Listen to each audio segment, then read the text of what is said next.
Hey guys, and welcome to the first episode of Thoughts On. On this episode, we're going to take a look at the forthcoming Moog SUBsequent 37 CV, a limited edition redesign of the ultra-powerful Sub 37 Tribute Edition, and my personal favorite analog synth of all time. While there will only be a run of 2,000 units worldwide for the SUBsequent 37, let's discuss if this is going to be a worthwhile upgrade for those of us who currently own the original Sub 37, and if this is now the unit to get for those looking to satisfy their always looming gear acquisition syndrome. First off, I want to give a brief history of the Fatty line of synth and how the Sub 37 improved on those original designs. In March 2006, Moog Music unveiled the Little Fatty analog synthesizer. It brought hand-built quality and unmatched Moog sound to musicians at a price point that was previously unheard of. The Little Fatty, in my opinion, revitalized the Moog Music synthesizer company. It brought warmth, weight, and tactile function of a genuine piece of analog hardware to an ever-increasing audience of pro musicians and synth enthusiasts alike.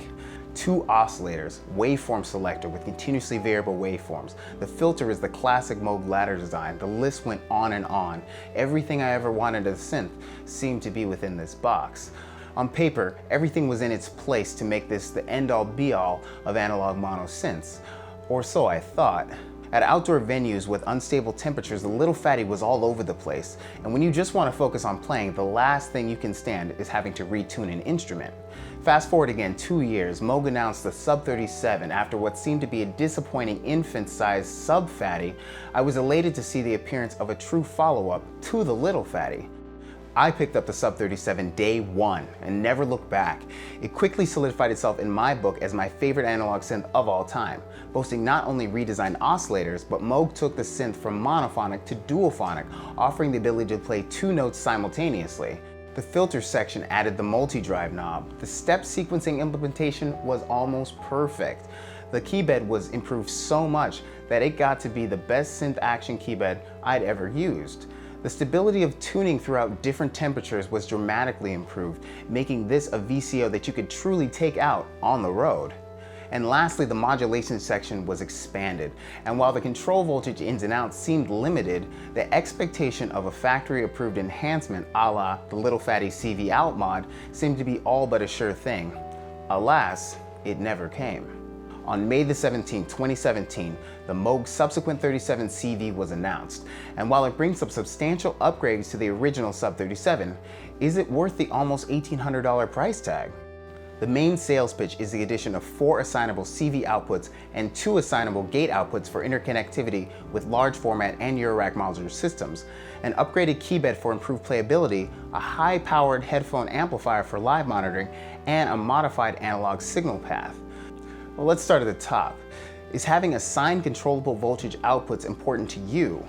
Well, do you have a Eurorack or large format modular system? Because I'd say if you currently don't, then there isn't an immediate advantage to the SUBsequent 37.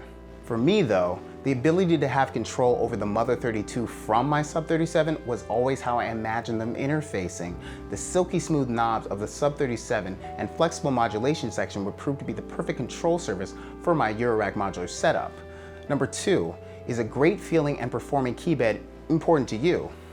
Honestly, how much better could the keybed of the Sub 37 get? I'm incredibly interested to know, as I previously stated the Sub 37 already had one of the most impressive synth action keybeds I'd ever played. In comparison to the Little Fatty's keybed, which in my opinion had some of the worst action at the time. If you're a keyboardist or a live performer, a synth keybed can either inhibit or enhance.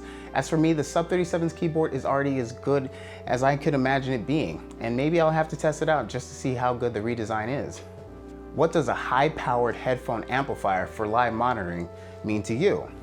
I've never doubted Moog's ability to add value, but in this regard, I'm not sure I understand what's lacking in the Sub 37's headphone output.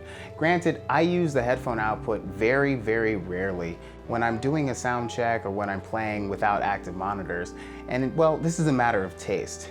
Is it worth the upgrade for me? Well, not really. I guess you'll have to be the judge.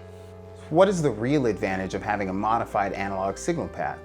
Moog states, the subsequent 37 CV mixer now has double the headroom of the Sub 37 Tribute Edition. Taking advantage of the mixer's newfound flexibility, the gain staging of the ladder filter has been reshaped to boost the harmonic saturation and analog compression. Completing the sonic evolution is a retuned multi-drive circuit that extends well beyond the grit and growl of the original Sub 37. Tell me, have you ever thought that the Sub 37 needed more headroom? Was there a need for improvement in the harmonic saturation department? Everything to me about the Sub 37 oozed absolute polish. If Moog had boldly stated that this would improve the recreation of extremely gentle patches on the Sub 37, I might be more inclined to be on board with these sonic adjustments. Only time will tell if the subsequent 37 makes the impact Moog is hoping for. Let me know in the comments section your thoughts. If you already own a Sub 37, will you be upgrading? And if you're in the market for a new synth, is $1,800 too much for all that is here? If you were redesigning the Sub 37, what would you have added or subtracted? As always, I look forward to your feedback, and thanks for watching.